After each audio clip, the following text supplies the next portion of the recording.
ini dia untuk event kita di pagi hari ini.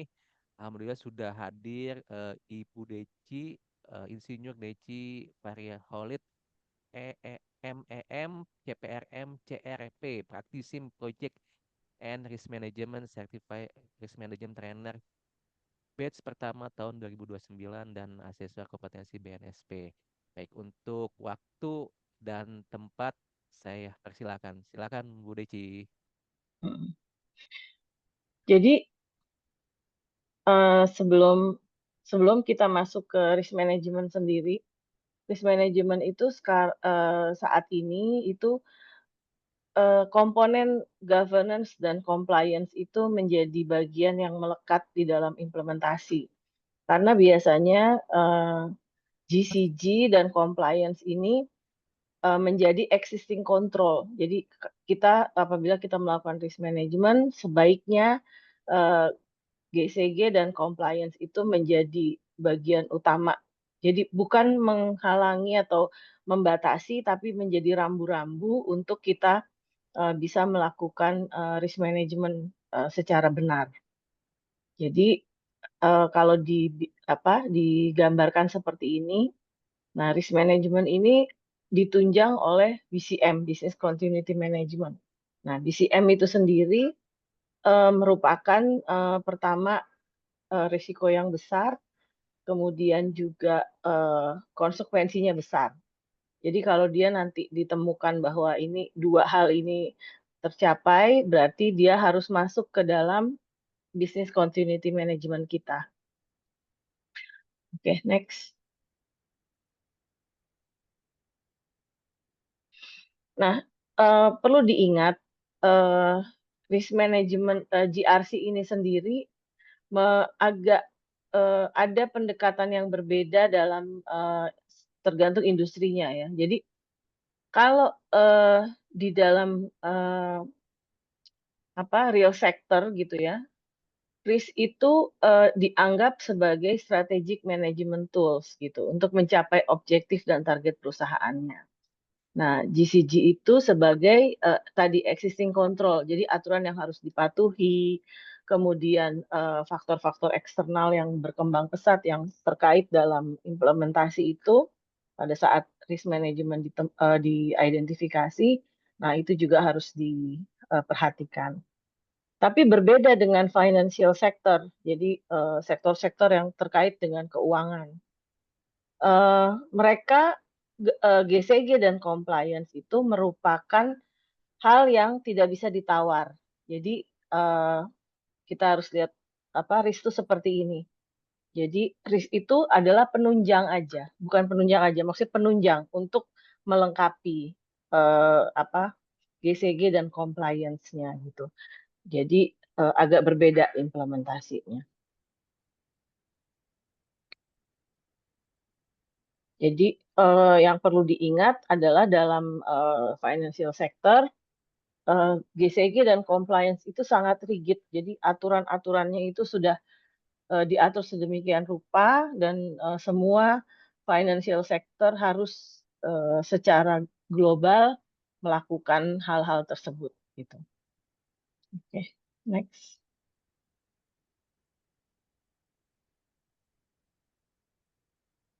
Nah, sementara kalau kita lihat risk sendiri, sebenarnya apa yang kita bilang itu adalah event.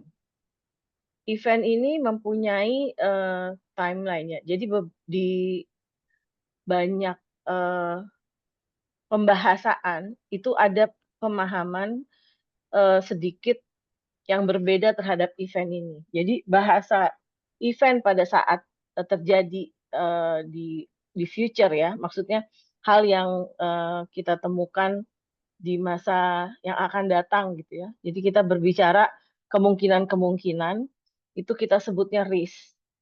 Sementara kalau kita menemukan event itu di saat ini, itu adalah merupakan isu.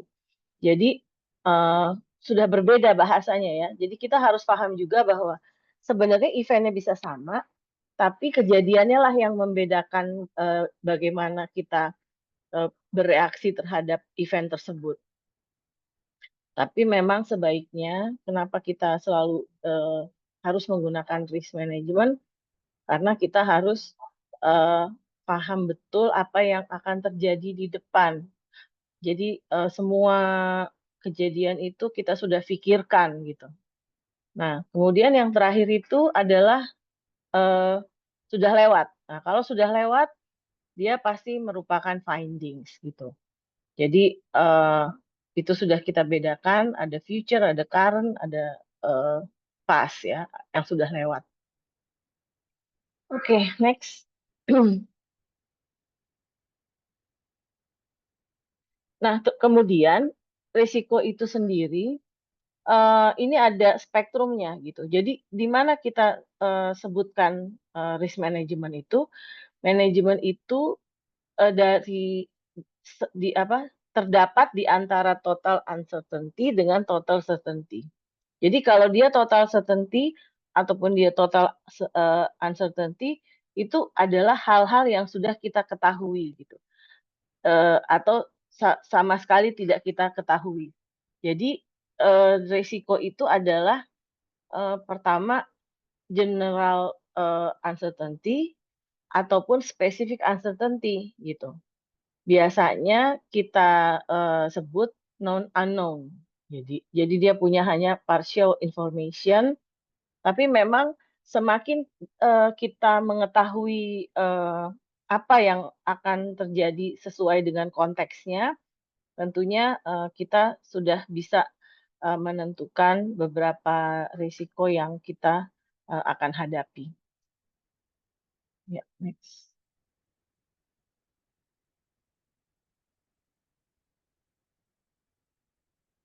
Nah, ini adalah figure terkait dengan implementasi ya atau apa bagaimana kita melaksanakannya, mulai dari risk management principles, kemudian framework, kemudian prosesnya. Jadi dari 3 komponen ini itu kita bisa lihat ya dari tanda panahnya bagaimana hubungan antara prinsipal, framework, dan juga proses. Nah, yang paling penting dalam implementasi itu adalah top down dan bottom up approach. Jadi dia tidak approach satu cara aja, tapi dia punya cara yang secara berkesinambungan gitu. Jadi semua saling terhubung. Kemudian kita juga harus melakukan hal yang pertama dulu. Jadi dia top down, bottom up, kemudian top down lagi gitu. Pada saat kita menentukan top risk itu biasanya top down lagi. Nah, pada saat kita pada prinsipnya, jadi risk management ini kenapa sih harus kita laksanakan gitu ya? Nah, dia punya beberapa komponen gitu. Karena inti dari implementasi itu harus merupakan value creation dan protection, di mana value creation dan protection ini menjadi hal yang sangat penting dalam pencapaian suatu target gitu ya atau objektif. Nah, dari situ ada beberapa aspek yang harus kita perhatikan. Dia pertama itu harus inklusif gitu. Dia harus menginclude semua komponen. Jadi pada saat kita menentukan konteks secara korporat gitu ya atau secara yang paling besar, itu kita harus sedetail mungkin menentukan stakeholder eksternal maupun stakeholder internal. Kemudian karena risk management ini juga sangat dalam semua kegiatan itu sangat dynamic ya, tentunya kita harus bisa mengantisipasi mengenai dynamic. Jadi bagaimana suasana di eksternal maupun internal. Kemudian kita juga harus mengkolek informasi sebanyak-banyaknya, sedemikian rupa supaya kita bisa punya data yang lebih baik lagi, dan seterusnya. Kemudian kita juga harus memperhatikan human cultural factor ini. Siapa saja yang akan terlibat dan akan bertanggung jawab dan juga akan accountable terhadap risk management ini. Nah, kemudian dia juga harus dibuat secara structured dan komprehensif gitu ya, integrasi juga. Nah, kemudian yang terakhir nanti kita harus memaintain continual improvement-nya. Jadi pada saat dia dibuat, didesain itu secara top down ya. Nah, inilah yang menjadi bagian dari top down tersebut. Nah, kemudian kita juga berikutnya adalah keterlibatan dari leadership. Nah, ini menjadi satu poin yang sangat amat sangat terpenting dalam implementasi. Bagaimana komitmennya, kemudian leadership, bagaimana mereka menghadapi risk management ini. Karena risk management ini otomatis adalah hal yang sangat penting ya untuk dilakukan dalam semua semua organisasi dalam menentukan semua kebijakan-kebijakan, kemudian semua eh, apa mungkin policy dan lain sebagainya, kita harus melihat semuanya dari manajemen risikonya. Gitu. Jadi sebagai contoh yang sangat sederhana itu adalah eh, bagaimana makan siang gratis itu terlihat itu banyak sekali risiko-risiko yang sebenarnya itu termasuk risiko yang kalau bisa dibilang itu adalah risiko yang kecil sebenarnya. Keracunan, porsi dan lain sebagainya itu adalah sebenarnya itu harusnya tidak terjadi gitu. Kalau risk management itu dilakukan. Jadi kita sudah bisa mengantisipasi hal-hal itu dalam event-event atau kejadian-kejadian yang sudah kita identifikasi sebelumnya gitu. Nah, mungkin itu salah satu contoh bahwa terlihat sekali bahwa risk manajemennya itu tidak dilakukan gitu ya. Nah, leadership ini juga akan berpengaruh terhadap bagaimana kita mendesainnya, kemudian bagaimana cara implementasi di dalam organisasi tersebut, kemudian nanti akan dievaluasi, kemudian setelah dievaluasi tentunya dia harus diimprove gitu ya. Selain risk management ini kembali lagi harus terintegrasi. Mungkin kalau dari prosesnya bahwa Bapak dan Ibu-Ibu sudah sering ya melakukannya, itu bahwa proses itu dilakukan dari mulai kita mengidentifikasi skop konteks dan kriterianya. Jadi kita harus menentukan dulu skop konteks dan kriteria itu gunanya adalah untuk sebagai panduan dalam kita melakukan risk assessment, kemudian risk treatment. Nah, selain kita juga harus melakukan komunikasi dan konsult, dan monitoring dan review, kemudian juga recording dan reporting. Tapi sebenarnya di dalam diagram ini, skop, konteks, dan kriteria adalah sesuatu yang sangat penting. Jadi sebenarnya di dalam ISO 31000 ini, di dalam gambar ini sudah ada sebenarnya ada filosofinya. Jadi kenapa kotak scope konteks dan kriteria itu besar gitu. Kemudian value creation leadership itu juga besar. Itu adalah stressing sebenarnya hal-hal yang harus kita highlight dalam implementasi risk management kita.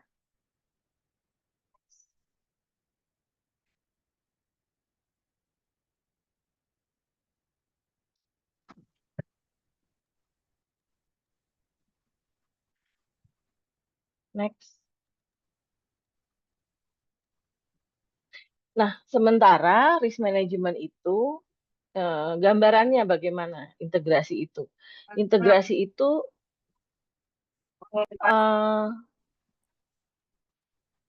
integrasi itu dimulai dari visi misi ya. Jadi visi misi kompetensi. Jadi dari level strategik, operational dan tactical. Nah, itu juga harus top down, bottom up top down lagi gitu ya. Jadi dia terus secara sistem eh, mengalir sedemikian rupa di dalam organisasi kita supaya kita juga lebih paham gitu ya terhadap konteks yang terkait di dalam perusahaan kita atau organisasi. Oke, next.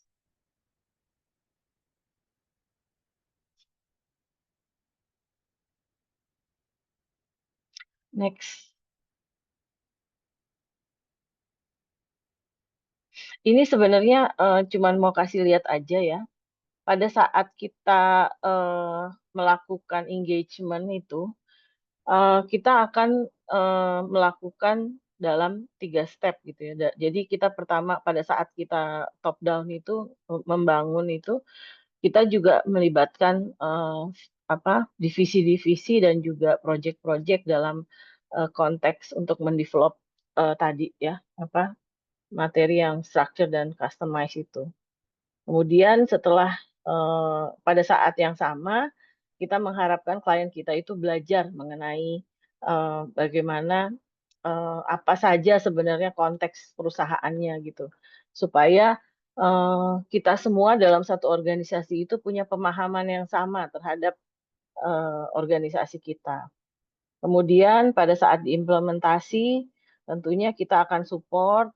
Nah, di dalam support itu apa perusahaan atau klien itu meng-apply melakukan dengan support kita tentunya risk management itu. Kemudian yang terakhir adalah kita transfer. Jadi kalau kita udah transfer, kita berharap bahwa klien akan belajar dan kemudian bisa berjalan sesuai dengan yang kita harapkan. Oke, next. Nah, sementara di dalam risk management itu ada art dan science sebenarnya. Jadi bagaimana kita apa nggak ada segala sesuatunya itu absolut benar, absolut salah, nggak ada gitu. Jadi dia harus apa bisa kita capture itu arts-nya juga gitu. Selain science-nya tadi yang prosesnya seperti ini gitu ya. Tapi ada beberapa step di mana kita harus memberikan kesempatan manusia untuk melakukan judgement. Nah, itulah yang disebut arts gitu. Jadi risk management ini kalau dilakukan secara otomatis gitu ya, ada beberapa step di mana dia harus berhenti dulu agar dia mengerti atau melakukan keputusan dalam risk management itu. Oke, next. Nah, ini eh, adalah transformasi ISO 31000 ya. Jadi dari yang 2009 ke 2018 ini agak sedikit kalau menurut saya sebenarnya lebih ke filosofi quantum leap ya dalam risk management itu. Pertama dari review atas prinsip-prinsip manajemen risikonya yang menjadi apa kriteria utama dalam keberhasilannya, kemudian meng-highlight kepemimpinan dan top management dalam integrasi manajemen risiko ya, dimulai dengan GCG atau tata kelola organisasinya. Kemudian penekanan yang lebih dalam terhadap sifat interaktif di manajemen risiko dengan memperhatikan bahwa new experience, knowledge, dan analisis dapat mengarah kepada revisi elemen proses, tindakan, dan juga kontrol. Jadi semua proses itu benar-benar secara interaktif itu ditekankan lagi. Kemudian penyederhanaan konten ya, yang fokus untuk mempertahankan model open system. Nah, saya perhatikan dalam implementasi di banyak BUMN, eh, penyederhanaan ini menjadi sangat tidak sederhana gitu. Sebenarnya karena cakupan manajemen risiko itu yang sangat besar, itu harusnya dibikin implementasi itu harus dibuat sesederhana mungkin supaya targetnya bisa tercapai gitu. Karena kalau kita buat seperti sekarang yang ada sekarang itu kan ada 48 kolom ya kalau di BUMN. itu sangat-sangat tidak praktikal gitu untuk implementasi. Sementara dalam implementasi itu yang dibutuhkan adalah kesederhanaan gitu supaya pada saat kita eh, top down lagi, jadi top down bottom up, kemudian top down lagi, itu menjadi benar-benar menjadi perhatian eh, apa pihak top manajemen dalam implementasinya. Jadi saya amat menyayangkan eh, apa implementasi yang sangat rigid, kemudian juga sangat tidak sederhana gitu. Oke, next. Nah, ini sebenarnya sedikit aja mengenai eh, tadi performance-nya dan integrated risk management-nya. Jadi bagaimana dia align dengan strategi organisasi. Jadi tentunya dalam visi misi, nilai-nilai, tujuan besar, strategi, sasaran, program, KPI, ukuran, kontrol itu masuk semua ke dalam manajemen risiko kita. Jadi pada saat kita mendevelop risk management itu sudah masuk juga filosofinya, kemudian selera risikonya atau risk appetite, kemudian ini juga terkait dengan kapasitas organisasi gitu. Nah, kemudian ada toleransi risikonya itu terkait dengan program KPI, ukuran dan kontrol. Oke, next.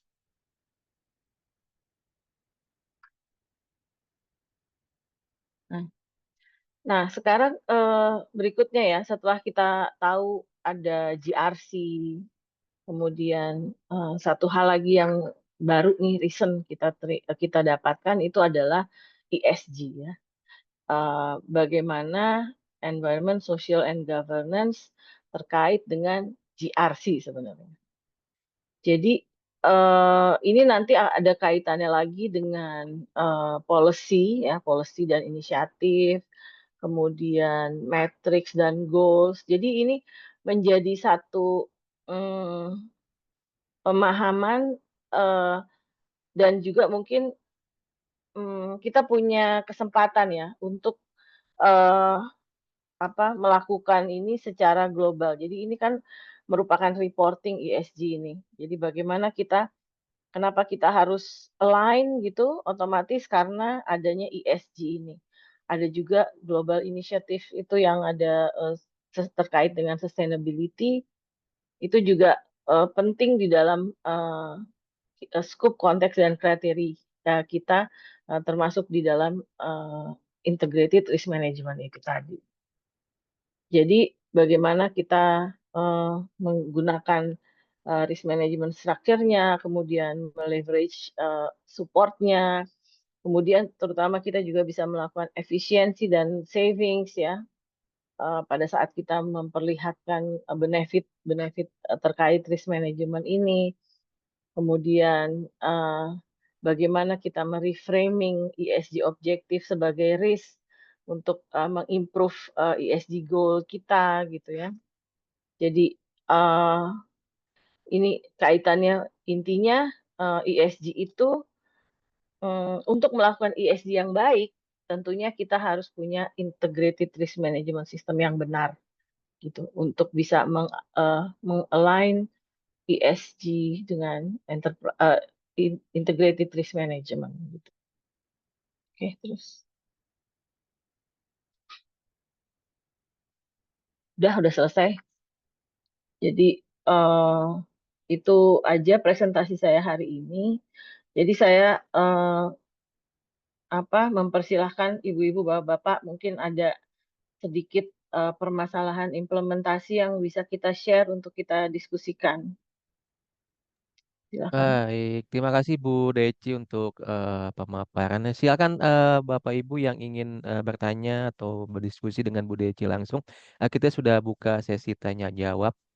Silakan Bapak Ibu yang ingin bertanya bisa langsung di unmute dan bertanya ke Bu Deci. Silakan. Izin Mas Aldo, Bu Ya, Deci. silakan Bu Iya, Reni. silakan.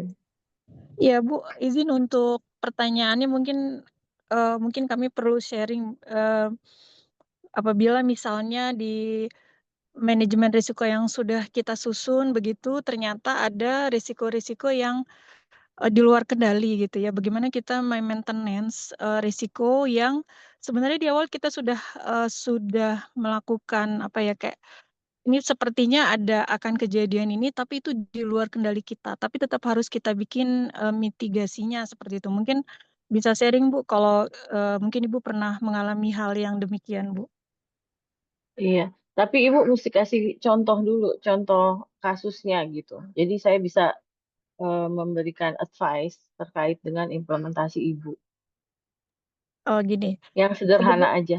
oke, mungkin contohnya seperti ini, kebetulan kami dari Kemenko Bu. Di sini ada tim kami, ada sekitar 5 orang ya. Mungkin nanti teman-teman yang lain juga bisa bertanya kepada Ibu. Jadi kami itu pemilik risiko terhadap risiko-risiko di bawah objek koordinasi kami gitu ya, terkait misalnya tadi contohnya MBG Bu ya. Nah, MBG ini itu lintas kementerian, memang sangat besar risikonya. Tapi kami di Kemenko itu fungsinya untuk melakukan koordinasi, sinkronisasi, dan pengendalian. Di mana pemilik-pemilik risiko ini yang sudah menyusun risiko-risiko ini begitu.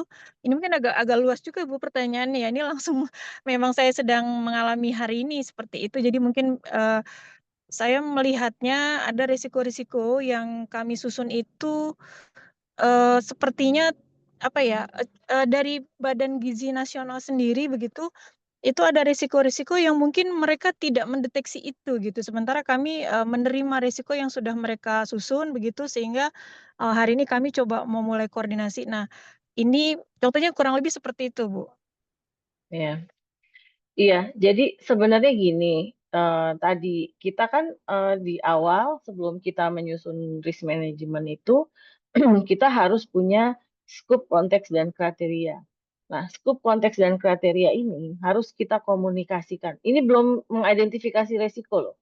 Ini kita baru menentukan scope, konteks, dan kriteria. Di mana pada saat kita menentukan scope, konteks, dan kriteria itu harus mempunyai pemahaman yang sama, maupun itu di Kementerian Komunikasi ataupun di Kementerian Kesehatan mungkin ya, terkait gizi itu. Jadi itu harus disepakati dulu karena kita mempunyai satu kegiatan yang melibatkan beberapa stakeholder gitu. Kemudian setelah kita tentukan scope-nya, kemudian kita tentukan juga siapa saja stakeholder eh, terkait dengan scope ini gitu. Jadi dari eksternal siapa aja, ekspektasi mereka apa gitu ya, kayak masyarakat itu termasuk eksternal karena mereka eh, penerima MBG ya, jadi bukan pelaksana. Nah, itu ekspektasinya apa? Tentunya gizi yang baik sesuai dengan apa, mungkin jumlah kalori yang diterima, kemudian harus ada buah, harus ada susu, harus ada apa gitu. Semuanya dengan eh, kriteria ekspektasi mereka gitu. Kemudian juga kalau ini di Menko berarti stakeholder eksternal itu juga termasuk Kementerian Kesehatan ya. Jadi mereka sendiri juga punya ekspektasi dan juga apa yang harus diberikan kepada Menko gitu. Jadi ada keterkaitannya di situ, kita harus identifikasi dulu semua secara jelas gitu. Nah, kita komunikasikan, kemudian kita bicarakan seperti apa, apakah ini semua sudah benar. Nah, kemudian baru kita mengidentifikasi risikonya, baru kita masuk ke risk assessment.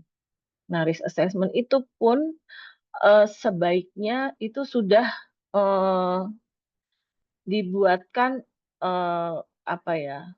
Kalau saya menyebutnya risk breakdown structure ya. Jadi kita sudah memetakan apa saja kira-kira eh, di area-area mana yang bakalan akan terjadi risiko gitu. Kemudian kenapa dan seterusnya gitu. Jadi memang yang paling berat dalam implementasinya ini ya, selain top down tadi ya, top down kan pertama, jadi menentukan semua segala macam. Nah, skop dan konteks dan kriteria ini termasuk juga di dalam risk management proses. Jadi sudah langkah berikutnya. Nah, itu memang benar-benar harus dilakukan dengan benar.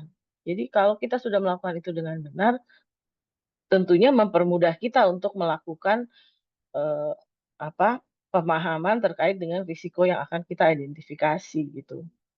Nah, kemudian untuk mitigasinya sendiri atau risk treatment itu juga sebenarnya bisa ditunjuk juga itu terkait dengan siapa dan seterusnya gitu ya. Jadi memang itu harus secara komprehensif tuh Bu Reni dilakukannya.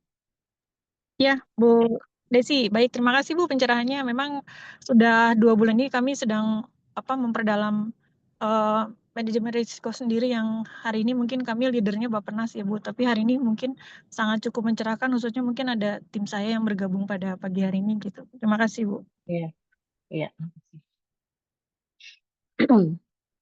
Terima kasih Bu Reni. Silakan Bapak Ibu yang ingin bertanya, dipersilakan.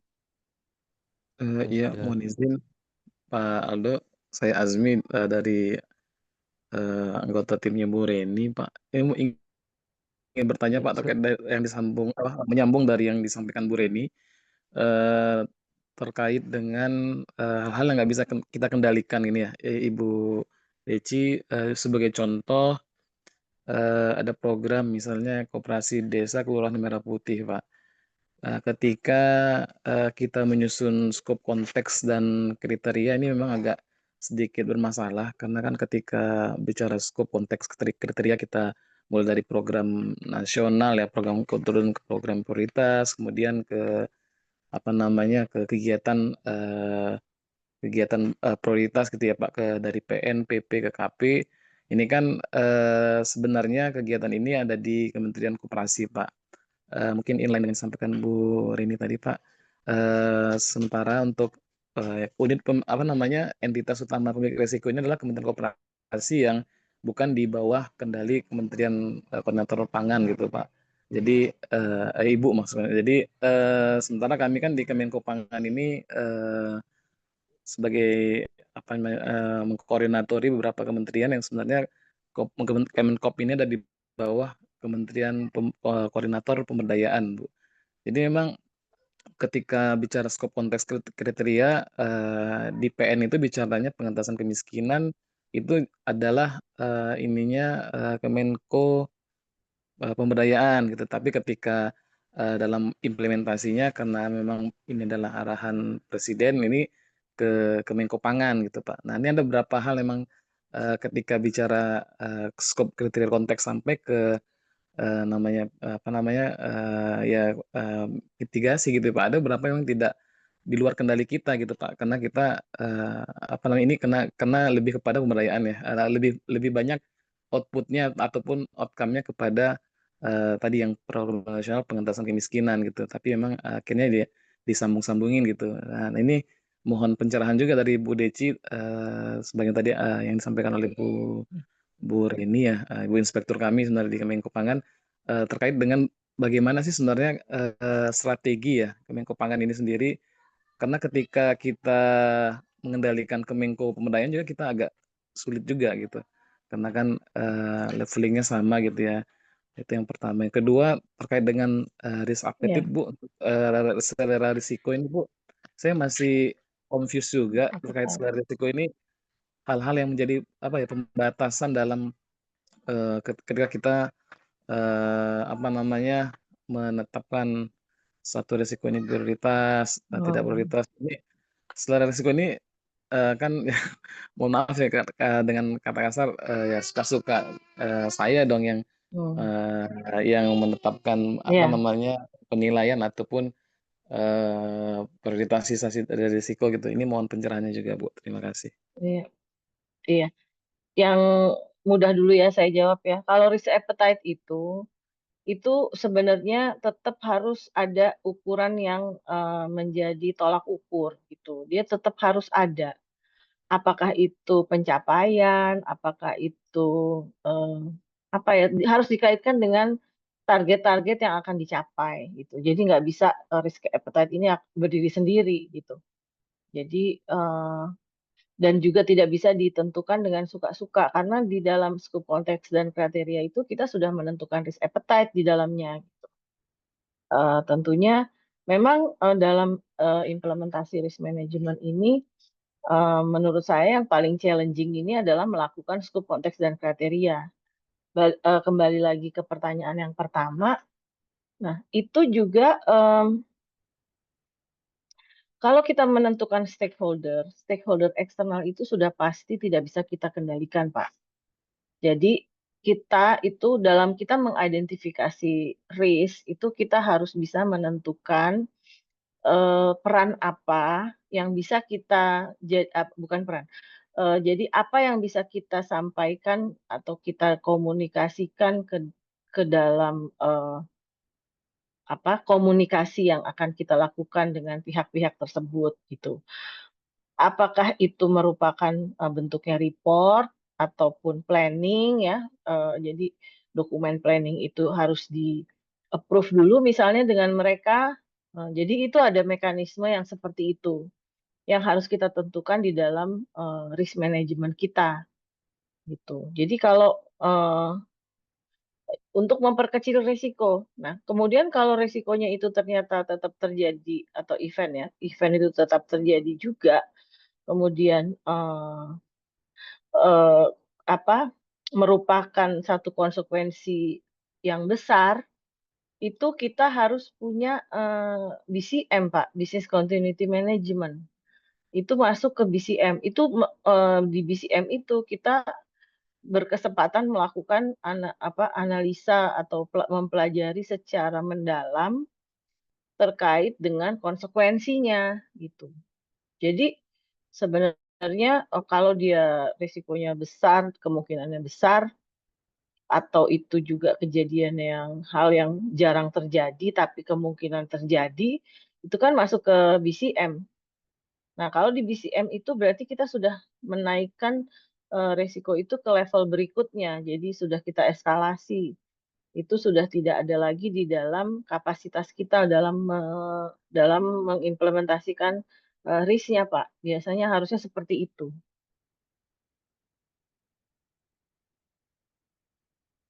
Tadi Pak siapa sih? A ya depannya. Asmi. Ya, baik Bu, terima kasih. Mungkin kami perlu belajar banyak juga tentang BCM Bu. Nanti mengikuti terus ini kan nanti akan ada sesi selanjutnya Bu ya, identifikasi risiko. Terima kasih Bu atas arahan. Iya, terima kasih. Terima kasih Pak Asmi. Baik, jika tidak ada lagi yang bertanya, mungkin saya izin materi penutup ya Bu Deci. Iya.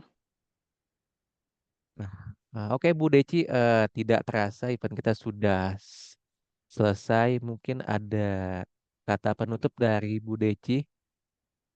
Silakan.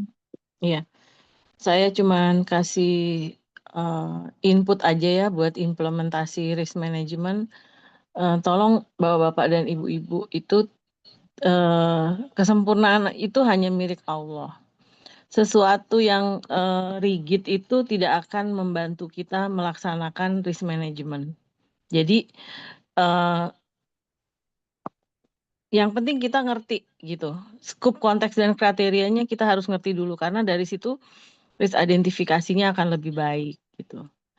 Dan berjalan dengan berkesinambungan itu juga diikuti dari situ dulu gitu. Itu aja. Kekurangannya saya minta maaf. Kalau ada yang hal-hal yang ingin disampaikan atau ingin bertanya silahkan hubungi saya. Itu aja. Wassalamualaikum warahmatullahi wabarakatuh.